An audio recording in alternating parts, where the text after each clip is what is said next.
Hi అండి. ఈరోజు మన వీడియోలో చాలామంది అడుగుతున్నారు, "అక్క మీరు కుకింగ్ చేసేటప్పుడు మట్టి పాత్రలు వాడుతున్నారు కదా! అవి ఎక్కడ కొన్నారు? వాటి సీజనింగ్ ఎలా చేయాలి?" అని చెప్పేసి అయితే చాలామంది కామెంట్స్ పెట్టారండి. నేను చాలామందికి రిప్లై కూడా ఇచ్చాను. నేను ఫ్లిప్‌కార్ట్‌లో అలా తీసుకున్నానండి. కొన్నైతే అమెజాన్‌లో కూడా తీసుకున్నాను అని చెప్పాను. ఫ్లిప్‌కార్ట్‌లో ట్యాగ్ కూడా చేశాను. కానీ ఇంకా డౌట్స్ అడుగుతూనే ఉన్నారు. వాటిని సీజనింగ్ ఎలా చేయాలి అని చెప్పేసి అడుగుతున్నారు. అయితే ఇప్పుడు నేను చూపించే ఈ పాత్రలు ఫస్ట్ చూపిస్తానండి. చూస్తున్నారు కదా! ఇది కడాయి అండి. రీసెంట్‌గా తీసుకున్నాను. దీనికి ఇలా క్యాప్ కూడా ఇచ్చారు. లిడ్ గ్లాస్‌దనమాట. ఇది చూడండి, ఇంకా నేను దీన్ని సీజనింగ్ చేయలేదు. అంటే చూడండి, కొత్తదనమాట. ఇలా అంచొచ్చింది మనకి. ఒక కేజీ చికెను చక్కగా చేసుకోవచ్చండి. అంటే బిర్యానీ కూడా చేసుకోవచ్చు. అంటే ఒక half KG chicken, half KG biryani చేసుకోవచ్చు. చక్కగా వస్తుంది. ఇదైతే నిన్నే వచ్చిందండి. నేనైతే ఇంకా ఏం చేయలేదు దాన్ని. అంతకుముందు వాడినవైతే ఇవండి. చూస్తున్నారు కదా! మామూలుగా డైలీ వాడుతున్నాను. దగ్గర దగ్గర ఒక 5 మంత్స్ నుంచి వాడుతున్నానండి నేను. ఇదేమో ఇంకొకటి. చూడండి ఎంత బాగున్నాయో కదా!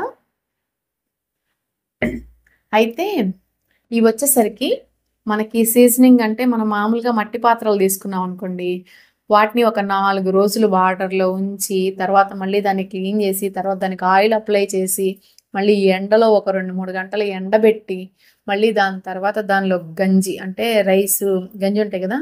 అవి బాగా ఒక అరగంట, గంట సేపు వాటిని కాసి, మళ్ళీ ఒక రోజంతా దానిలో ఉంచేసి, అప్పుడు దాన్ని క్లీన్ చేసుకొని వండుకుంటే మనకి మట్టి వాసన రాకుండా ఉంటుందంట.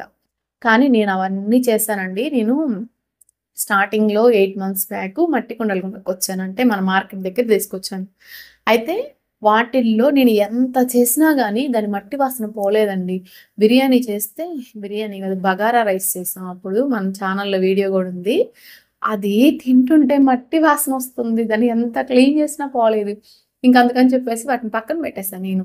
ఇంకా రీసెంట్‌గా చూద్దాంలే అని చెప్పేసి ఒక 4 మంత్స్ బ్యాక్ ఏమో నేను ఫస్ట్ ఫ్లిప్‌కార్ట్‌లో కూడా తీసుకున్నాను. ఫస్ట్ తీసుకుంది ఇది తీసుకున్నాను. ఇది చాలా నాళ్ళ నుంచి వాడుతున్నాను. తర్వాత మొన్న ఈ మధ్య ఇదొచ్చేసి మాత్రం అమెజాన్‌లో తీసుకున్నాను. అంటే ఇవైతే మాత్రం మనం సీజనింగ్ చేయాల్సిన అవసరం లేదండి. ఎందుకంటే జస్ట్ ఇప్పుడు ఇది ఉంది కదా! ఇది మునిగేంత వరకు వాటర్ పోసేసి ఒక ఓవర్ నైట్ ఉంచేస్తే చాలు. తర్వాత మనం గ్రీన్ స్క్రబ్బర్ ఉంటది కదా! దాంతో జస్ట్ మామూలుగా మనం పాత్రలు ఎలా తోముకుంటామో అలా తోముకుంటే చక్కగా సరిపోతుంది. ఇంకా సీజనింగ్ అట్లాంటివి ఏం అవసరం ఉండదనమాట. మనం వెంటనే వంట చేసేసుకోవచ్చు. మట్టి వాసన అనేది మాత్రం రాదండి. చాలా బాగున్నాయి అయితే మాత్రం. మీరు కూడా ఒకసారి కావాలి అంటే గనక నేను ఈ వీడియోలో ట్యాగ్ చేస్తాను. చూడండి. మీకు నచ్చితే గనక కొనుక్కోండి.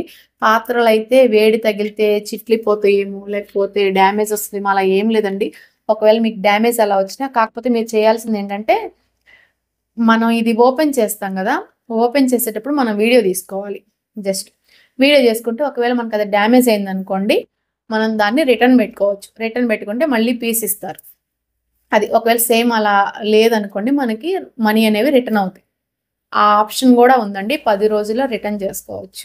చూసారు గదా! మరి మట్టి పాత్రలు నేనెక్కడ కొంటాను, ఏంటి అనేది నేనైతే ట్యాగ్ చేస్తాను. మీకు కావాలి అంటే గనక ఏం ప్రాబ్లమ్ లేదండి. హ్యాపీగా కొనుక్కోండి. అసలు కర్రీస్ కూడా మంచి టేస్ట్ ఉన్నాయండి. చాలామంది అంటున్నారు, అసలు ఇందులో మసాలాలు లేకపోయినా కర్రీ చాలా బావుంది అని నేనంటే, కొంతమంది కామెంట్స్ కూడా పెట్టారు. "అక్క మట్టి పాత్రలో చేస్తే ఆటోమేటిక్‌గా మంచి టేస్టే వస్తుంది. కమ్మగా ఉంటాయి" అంటున్నారు. మరి ఆలస్యం ఎందుకు? మీరు గూడా ఒకవేళ కావాలి అంటే తీసుకోండి. ఈ వీడియో నచ్చితే లైక్ చేసి, షేర్ చేసి మన ఛానల్‌ని సబ్స్క్రైబ్ చేసుకోండి. Thank you. Bye bye.